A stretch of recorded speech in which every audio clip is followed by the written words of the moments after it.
turabashimiye abatumirwa bacu tubahaye ikaze nanone mu kindi kiganiro twongeye kugira n'undi mutumirwa wanyu tumwita uwanyu kuko ibyo dukora byose nimwe tubikorera.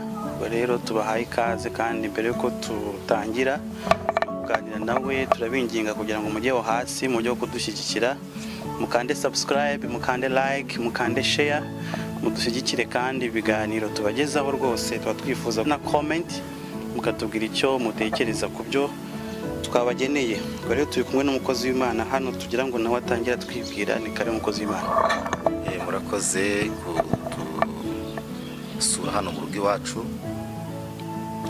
uko mubizi nyine dufite ikibazo tutagifungura insengero kubera ikibazo kiriho kiri ku isi yose cyageze n'inaha Mozambique.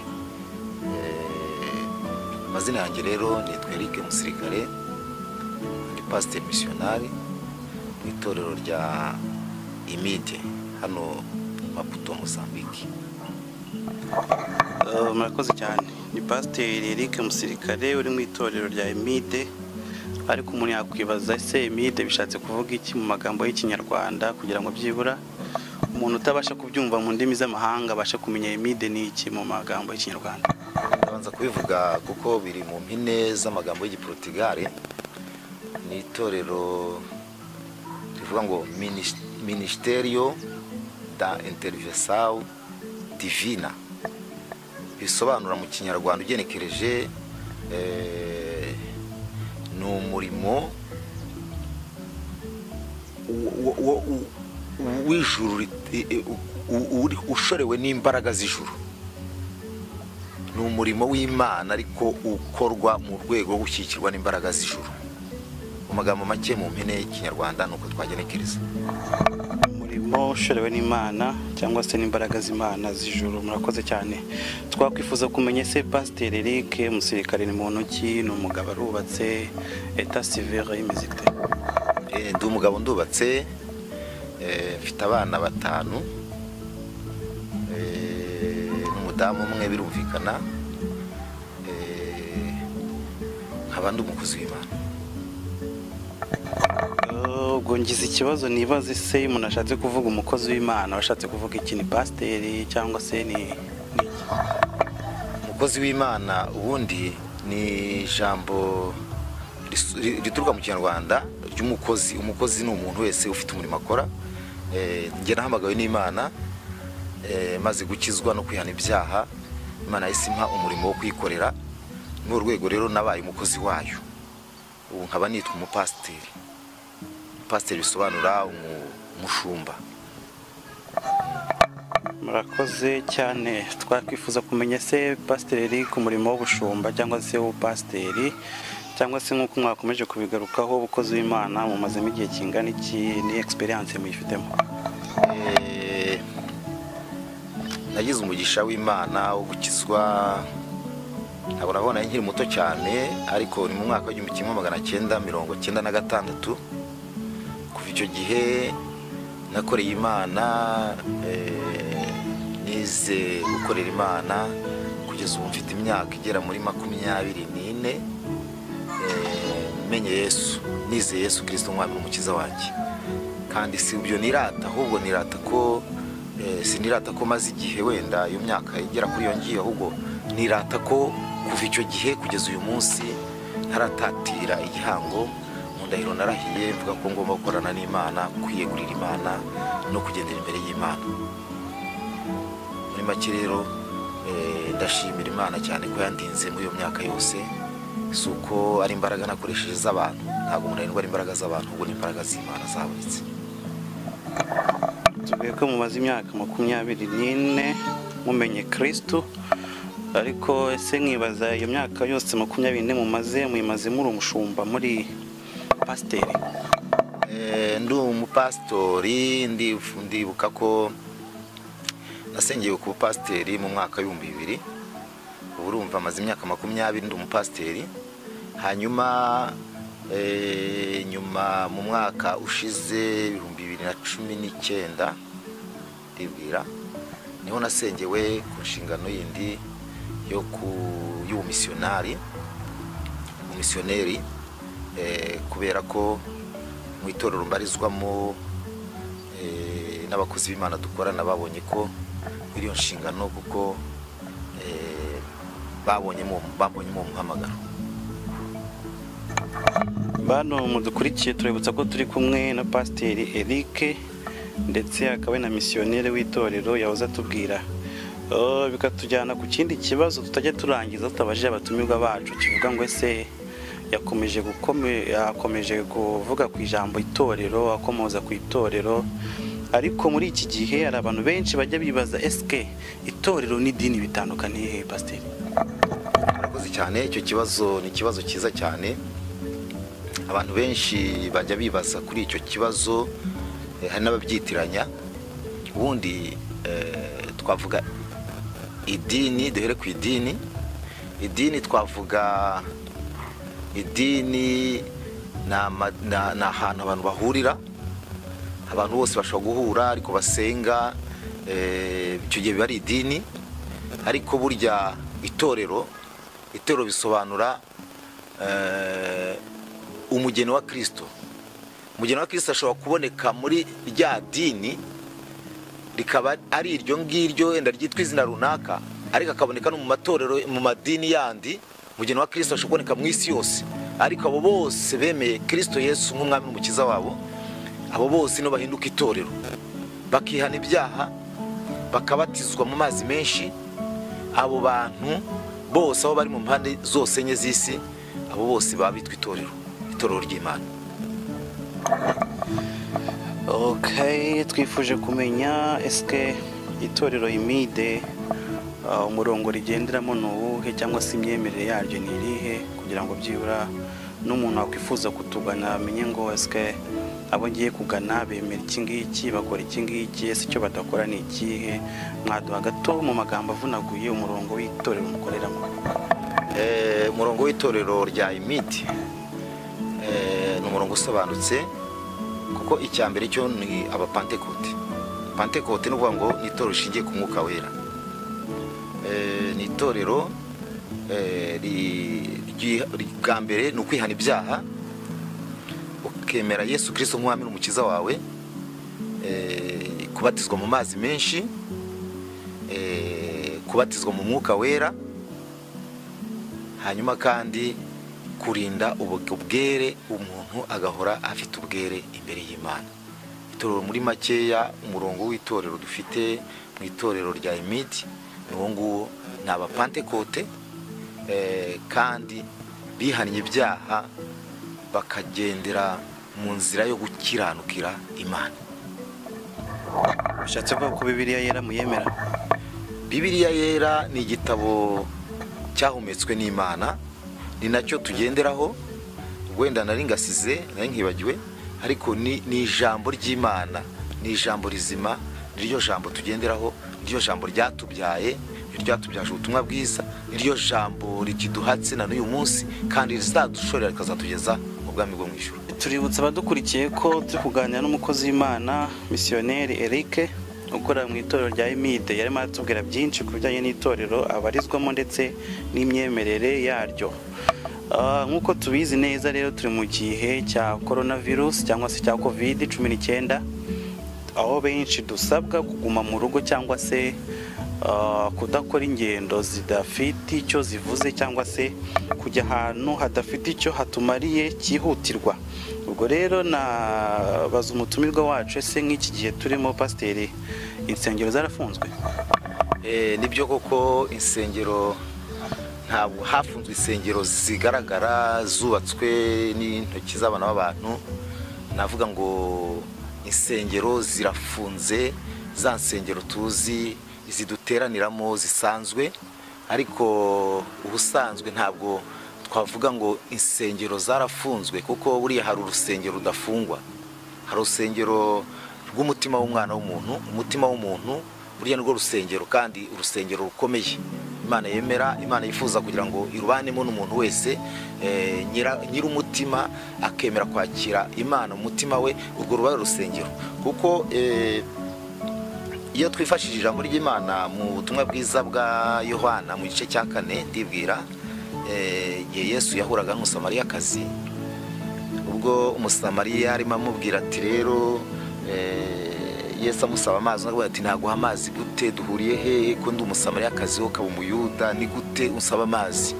Hanyuma Yesu ageza kumwereka ko buriya amazi yamusabaga ngo iyo aba yabyemeraga ko yamuha amazi aza amara inyota, kandi ayo mazi atandukanye n'amazi we yaje kuvoma kuri iryo riba, amazi atandukanye nayo iyo soko mu Samariya avuga ko ari isoko yafukuwe na sekuru Yakobo cyangwa se Aburahamu. Hanyuma Yesu amubwira ati nge naguha amazi atumushira inyota ku buryo utazongera n'umunsi n'umwe kugira inyota.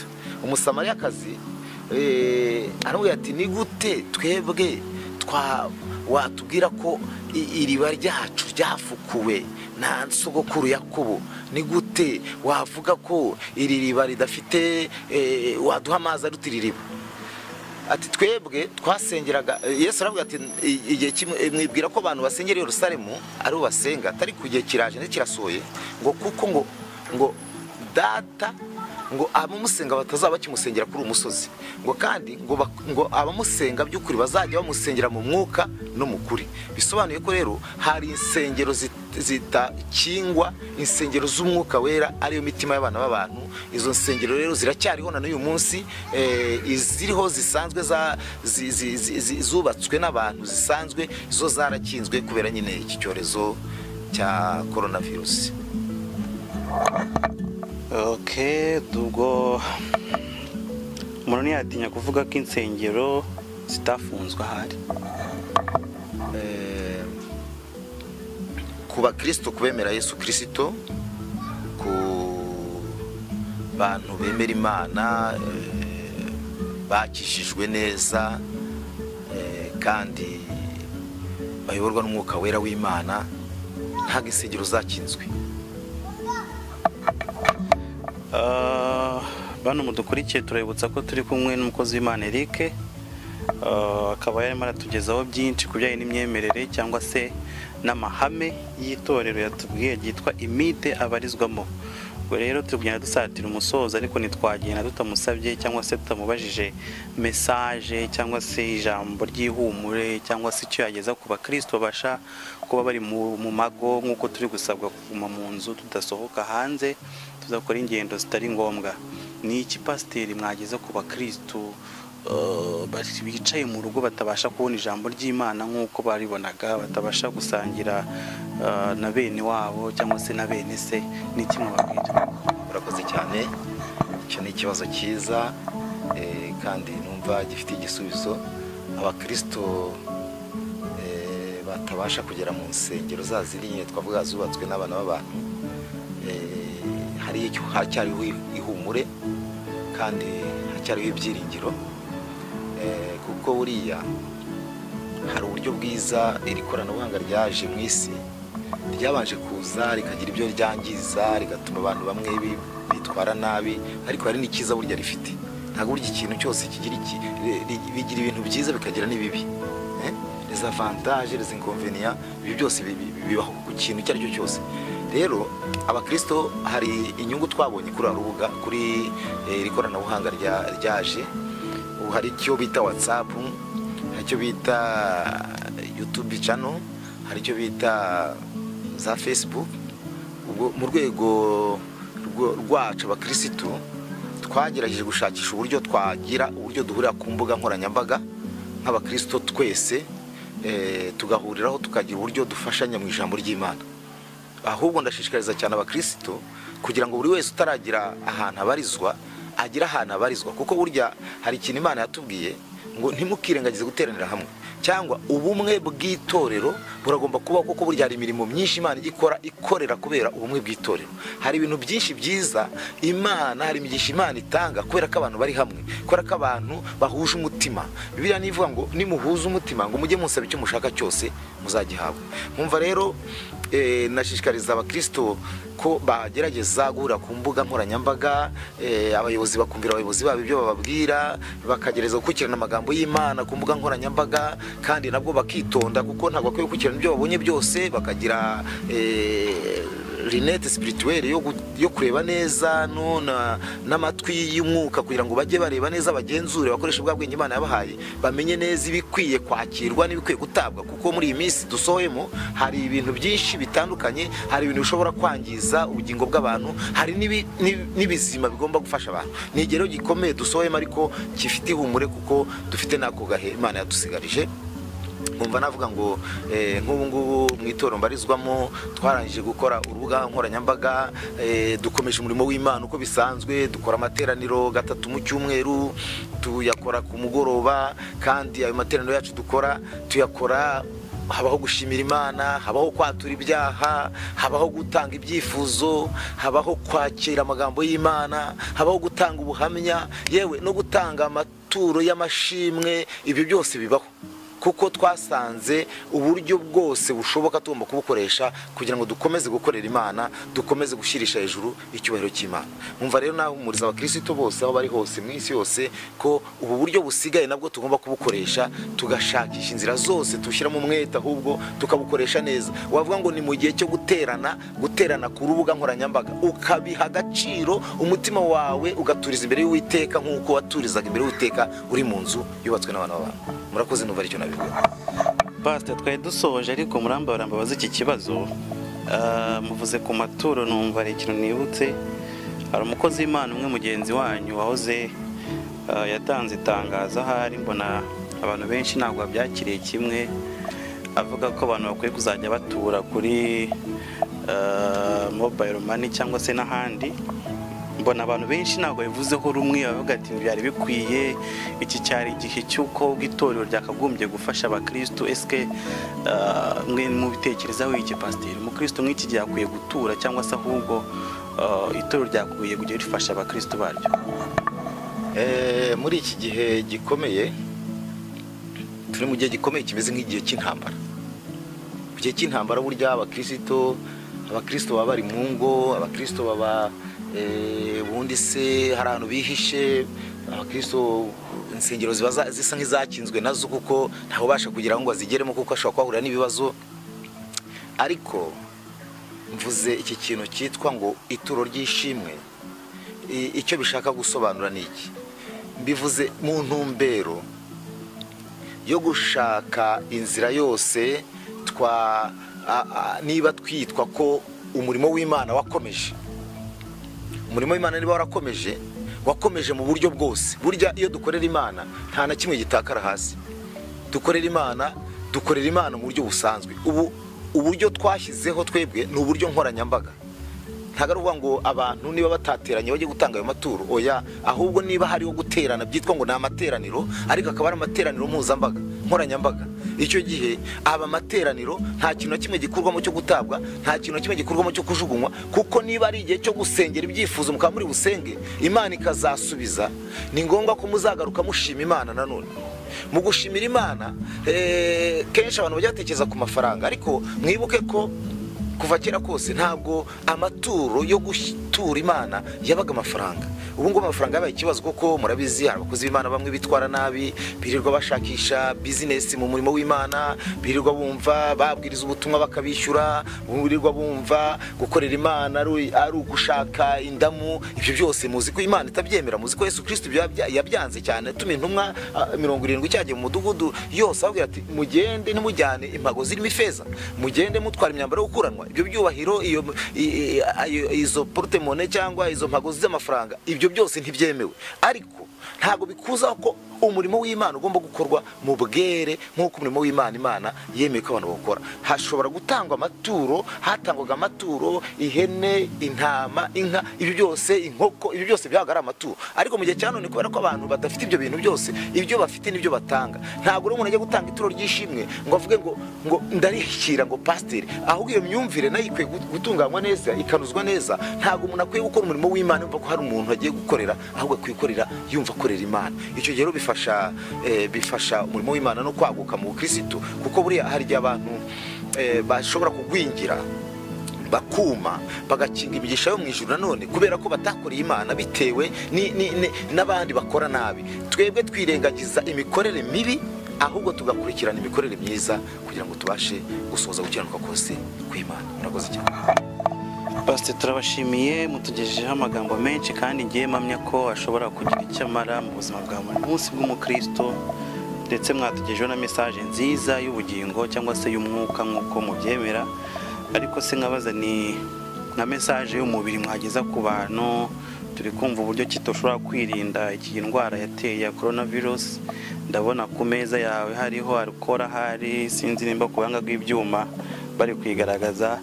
Ni iki none mwagenera abakristo mu buryo bwo kwirinda iyi ndwara? Kuko hari abantu bavuga ati twebwe tuzasenga Imana idukiza, ibyo gukaraba intoki se byanditse muri Bibiliya. Ni iki mwagenera ku bantu natari mu buryo bw'umwuka, mu buryo bw'umubiri umuntu ayirinda ate? Ubaje ikibazo cyiza cyane rwose. Rega burya umubiri ngo roho igomba gukora mu mubiri muzima, kandi Yesu yaravuze nanone ni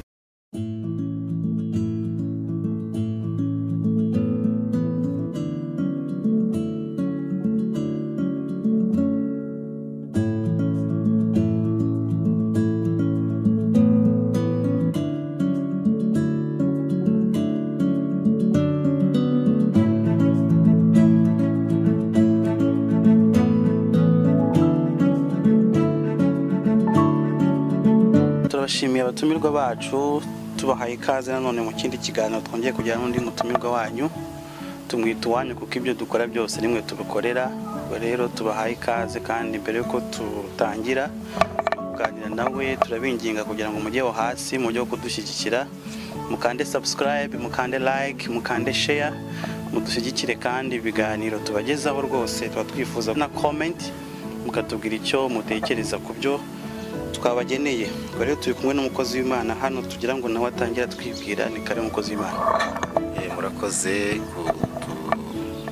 kusura hano mu rugo iwacu. Uko mubizi nyine dufite ikibazo tutagifungura insengero kubera ikibazo kiri ku isi yose cyageze na Mozambique. Amazina yanjye rero ni Eric Musirikare, ndi pasteur missionaire mu itorero rya Imide hano Maputo, Mozambique. Murakoze cyane. Ni Pastor Eric Musirikare uri mu itorero rya Imide. Ariko umuntu yakwibaza, ese Imide bishatse kuvuga iki mu magambo y'Ikinyarwanda, kugira ngo byibura umuntu utabasha kubyumva mu ndimi z'amahanga abasha kumenya Imide ni iki mu magambo y'Ikinyarwanda? Ndabanza kubivuga kuko biri mu mpine z'amagambo y'Igiportugale.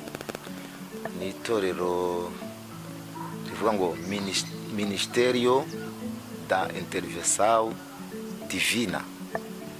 Bisobanura mu Kinyarwanda ugenekereje ni umurimo w'ijuru ushorewe n'imbaraga z'ijuru. Ni umurimo w'Imana ariko ukorwa mu rwego rwo gushyikirwa n'imbaraga z'ijuru. Mu magambo make mu mpine y'Ikinyarwanda nuko twagenekereza. Umurimo ushorewe n'Imana cyangwa se n'imbaraga z'Imana z'ijuru. Murakoze cyane. Twakwifuza kumenya se Pastor Eric Musirikare ni muntu ki? Ni umugabo arubatse, état civil imeze ite? Ndi umugabo ndubatse, mfite abana 5, n'umudamu umwe birumvikana, nkaba ndi umukozi w'Imana. Ubwo ngize ikibazo nibaze, se umuntu ashatse kuvuga umukozi w'Imana washatse kuvuga iki? Ni pasteur cyangwa se ni umukozi w'Imana? Ubundi ni ijambo rituruka mu Kinyarwanda ry'umukozi. Umukozi ni umuntu wese ufite umurimo akora. Njye nahamagawe n'Imana